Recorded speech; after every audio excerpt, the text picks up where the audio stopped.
All right, guys, what's going on? Brian here with my Clash of the Champions Gold Rush reactions.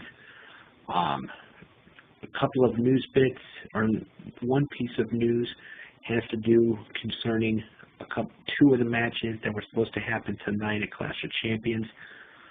Um, Based on not being medically cleared, Nikki Cross will not be facing Bayley for the SmackDown Women's Championship, and the women's tag team title match where Nia Jax and Shayna Baszler were to defend against Ruby Riott and Liv Morgan.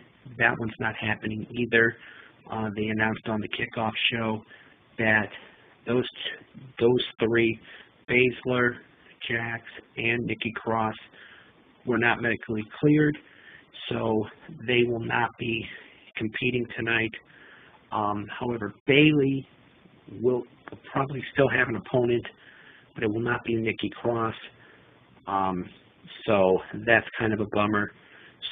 But the one match on the kickoff show was they moved Cesaro and Nakamura defending their SmackDown Tag Team Championships against the Lucha House Party to the kickoff show. Cesaro and Nakamura retained. Really good match. However, Nakamura and Cesaro are still the SmackDown Tag Team Champions. So, yeah, I will be right back with my reaction or my recap of what happened in the first match of the main show. It's going to be Jeff Hardy, AJ Styles, and Sami Zayn in a triple threat ladder match for the Intercontinental Championship, winner take all. And I will be right back to give my thoughts on that one. All right, guys. So the Intercontinental Championship match has just ended, and what an ending to that match. It was Sami Zayn, AJ Styles, and Jeff Hardy competing to see who would be the undisputed Intercontinental Champion. And as I said, what an ending to that match. So all three guys delivered in this match. I thought it was a really solid match. However, Sami Zayn proving his cunningness, his smarts, his intelligence. He brought out two pairs of handcuffs, handcuffed Jeff Hardy from his ear, handcuffed Jeff Hardy's ear to the ladder, handcuffed himself to AJ Styles. That way, when AJ tried to go for the title, he couldn't. So, and then Sami Zayn had a key in his mouth, and when Hardy and Styles were going at it, while Hardy was trying to hit Styles with the ladder, Sami Zayn unlocked himself from Styles, and then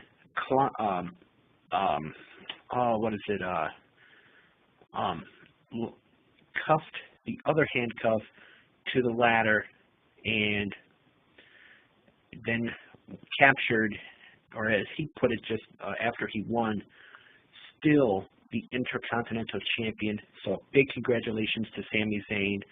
Sorry, guys, if I'm trying to get nowhere where the light's not going to get in my way. But right now, they are showing what happened on the kickoff show with R-Truth in a disguise, the 24/7 champion. So I'll be back with whatever happens next and my reaction to that. So, see ya. All right, guys, welcome back. So the Raw Women's Championship match is in the books at Clash of Champions.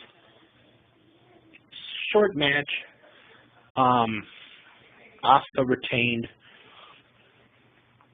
And before that, we saw Drew Gulak pin R-Truth to become the new 24/7 champion. R-Truth wearing a disguise. like he did on the kickoff show. He walked into the referee's dressing room,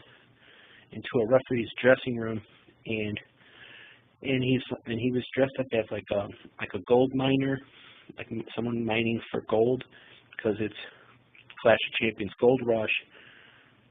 Didn't realize what was going on. He backed out of the room.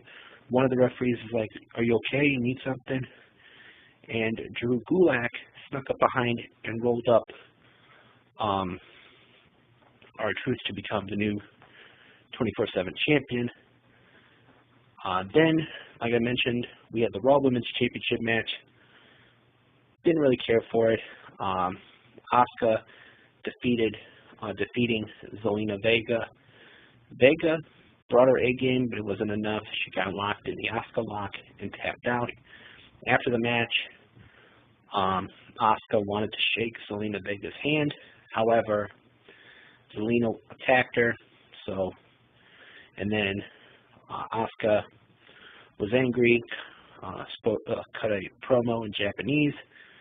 So obviously, nothing settled there. So now coming up next is going to be the United States Championship match.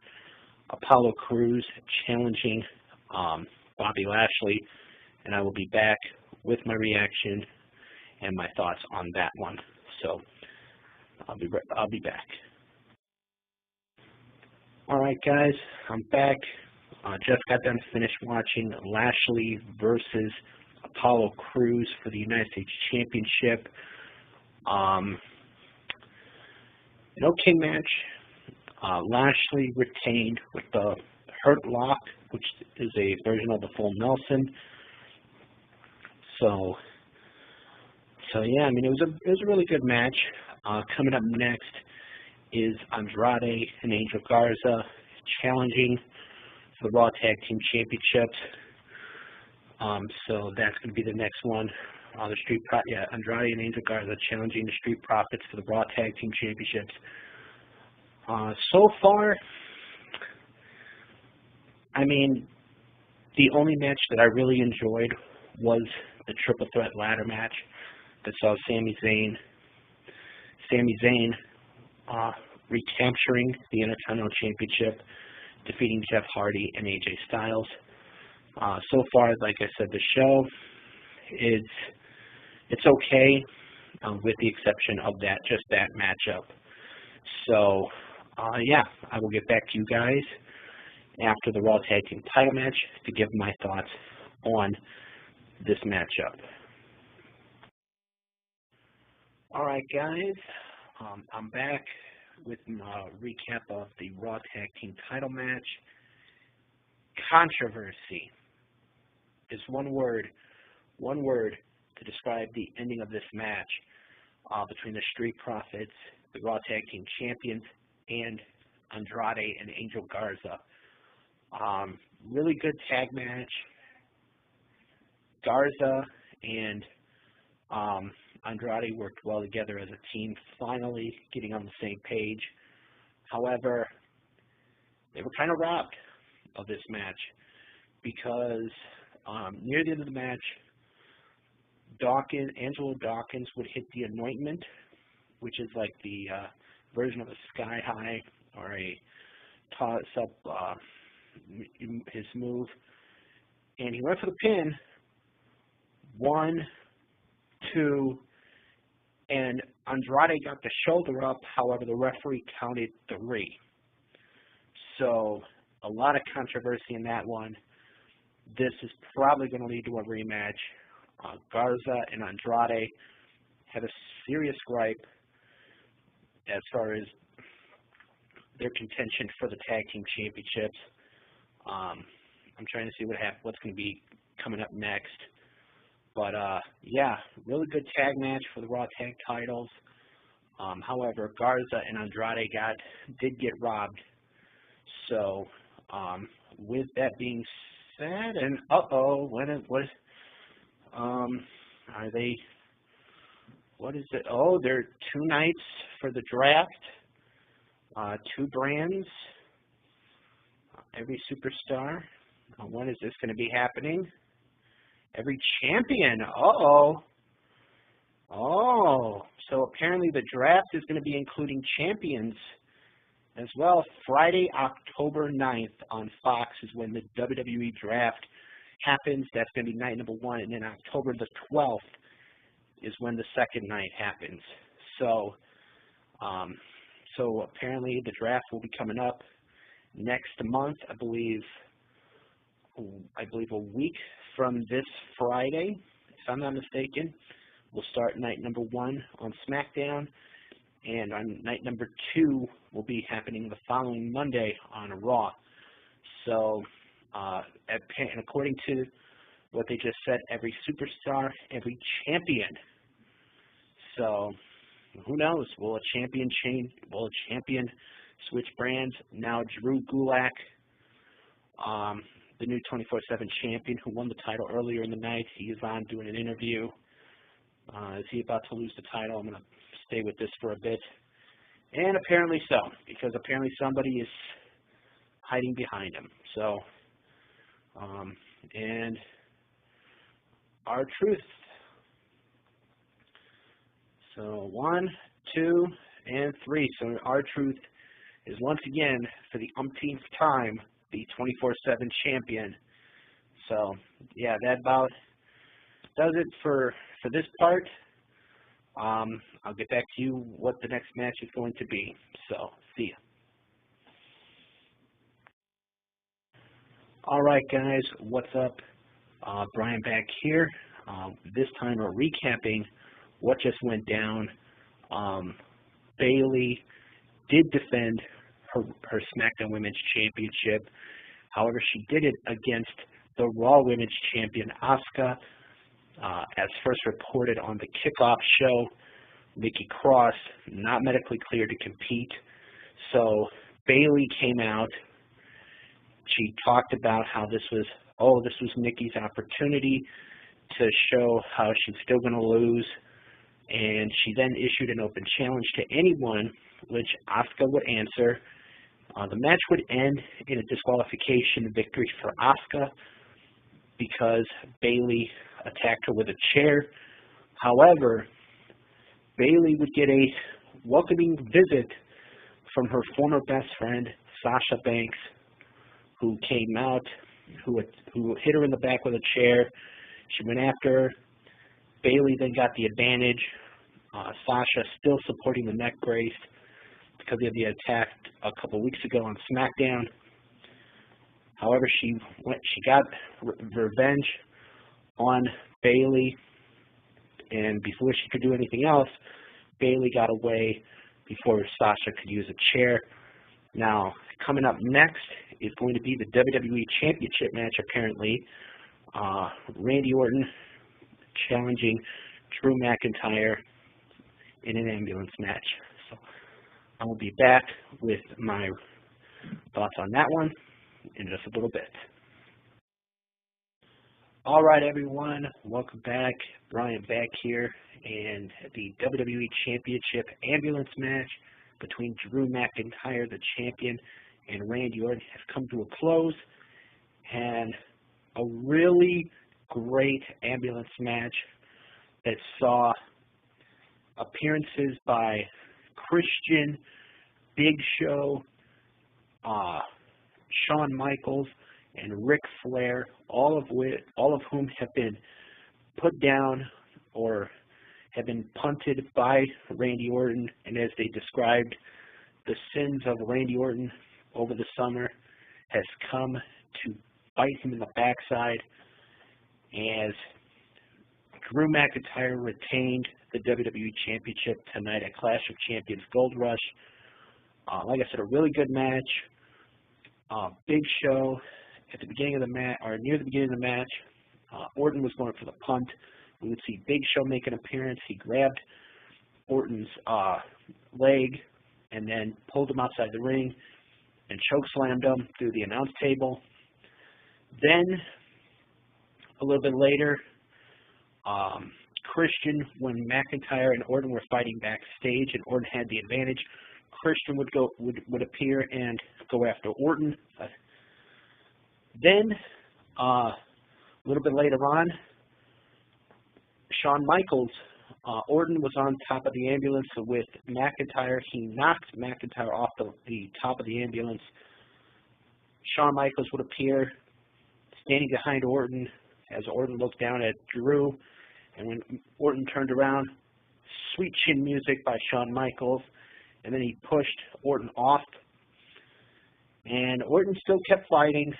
However, McIntyre with the Claymore kick.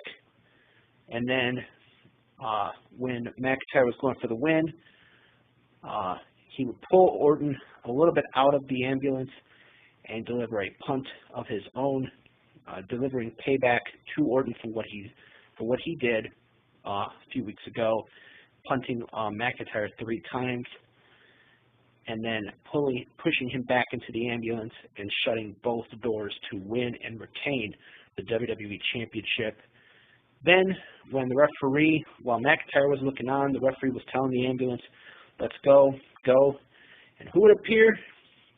None other than the 16-time world champion, 2-time Hall of Famer, Nature Boy Ric Flair would appear in the driver's seat. And one of the funniest quotes of Ric Flair was, "I promise I won't break the speed limit." So that about wraps it up for that one. Now the main event is going to be Jey Uso challenging Roman Reigns for the Universal Championship, and I will be back with my thoughts on that one. What's up, guys? Welcome back. Clash of Champions is officially over. Roman Reigns is still the WWE Universal Champion.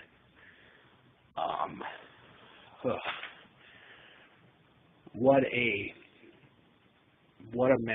a turn of events as far as that matchup is concerned. Roman defending his Universal Championship against his very own cousin, Jey Uso, in a match that was pretty much all Roman Reigns. Jey got some offense in, but Roman beating him down near the end of the match, wanted him to call him the chief, the tribal chief, the head chief. Roman pounded on Jey to the point where even the referee was even concerned about, Jey's health and well-being. But the match didn't end. The referee didn't call for the bell. But Roman continued to beat down until Jey's brother Jimmy came out and came down with a white towel, wanted to throw it in. Jey told him no. However, the only thing that Roman wanted was for Jey and Jimmy to call him the chief, the tribal chief, and finally, when Roman was pounding on Jey, Jimmy couldn't take it anymore, threw in the towel, and Roman Reigns is still the Universal Champion. So that concludes Clash of Champions. Overall, I didn't think of it as a good show. The only 3 matches I really enjoyed were the Sami Zayn, AJ Styles, Jeff Hardy ladder match, the Andrade, Angel Garza, and Street Profits Raw Tag Team title match, and the WWE Championship match. Everything else just didn't really care for. So now we look to next weekend, NXT TakeOver 31. They announced a couple of the matches that are going to be taking place, like Finn Balor defending his NXT Championship against Kyle O'Reilly, Io Shirai defending the NXT Women's Championship against Candice LeRae, and Johnny Gargano challenging Damian Priest for the NXT North American Championship. So that'll be interesting to see what happens there. And then the following week, starting the 9th of October, is going to be the draft, and it will conclude on Monday, October 12th. So it'll be interesting to see what happens, who goes where. in the draft. So yeah, that wraps it up. My overall thoughts on Clash of Champions tonight. Not that great of a show. You already know my 3 matches that I cared about. So with that being said, if you guys, for those of you that watched Clash of Champions tonight, let me know what you guys thought of it in the comments below. As always, this has been my Clash of Champions recap and thoughts. As always, I am Brian, and thank you for watching.